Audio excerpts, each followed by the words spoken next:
বিসমিল্লাহির রহমানির রহিম। ইসলামে মূর্তি পূজা সম্পূর্ণ নিষিদ্ধ এবং হারাম।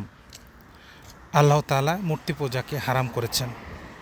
রাসূল সাল্লাল্লাহু আলাইহি ওয়াসাল্লাম যখন মক্কা বিজয় করেন তখন তিনি কাবা শরীফের ভিতরে যে মূর্তিগুলো ছিল এই মূর্তিগুলোকে কিন্তু ধ্বংস করে দেন।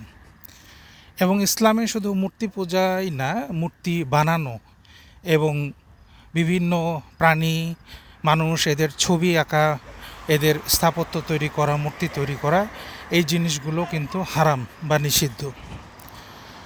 এখন মানুষ চিন্তা করতে পারে যে ইসলামে মূর্তি পূজা নিষিদ্ধ, এটা তো বোঝা যায়, কিন্তু এই মূর্তি তৈরি করা মানুষের বা প্রাণীর ছবি আঁকা এগুলো ইসলামে কেন নিষিদ্ধ করা হলো?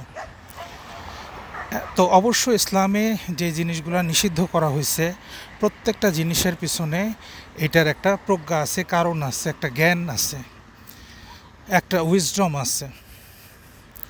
দেখেন, এই যে ছবি, বিভিন্ন ছবি এখন ইন্টারনেটে আছে, একজন মহিলা বা পুরুষের ছবি, তার ছবিগুলা কিন্তু সহজে ইন্টারনেট থেকে ডাউনলোড করে নিয়ে তার ছবিটাকে আর্টিফিশিয়াল ইন্টেলিজেন্সের মাধ্যমে তাকে পরিবর্তন করে তাকে বিভিন্নভাবে ছবিটাকে উপস্থাপন করা যায়।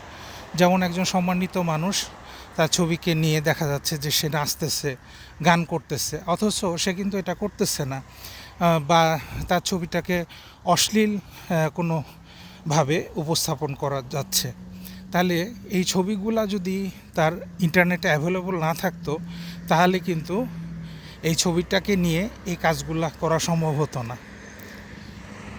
আমাদের দেশে দেখেন, কিছুদিন আগে একটি সরকারের পতন হয়েছে এবং এই সরকারের যে প্রধান, তার বিভিন্ন মূর্তি, বড় বড় মূর্তি তৈরি করা হয়েছিল সব জায়গায় এবং বহু লক্ষ লক্ষ কোটি কোটি টাকা খরচ করে।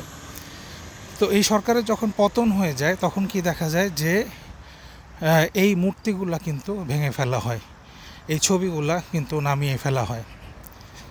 তো আসলে তারা যদি আল্লাহর আদেশকে মানত তাহলে কিন্তু তারা কখনোই মূর্তিগুলা তৈরি করতো না, এই ছবিগুলা ব্যবহার করতো না।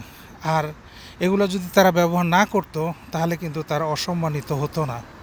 তাহলে আল্লাহর আদেশ এবং আল্লাহ এবং রসুলের আদেশ মেনে চললে আমরা কিন্তু কখনোই অসম্মানিত হব না, এটা তার একটা বাস্তব উদাহরণ। আল্লাহ রাব্বুল আলামিন আমাদের সকলকে বুঝার এবং জানার তৌফিক দান করুন। আসসালামু আলাইকুম ওয়া রাহমাতুল্লাহি ওয়া বারাকাতুহু।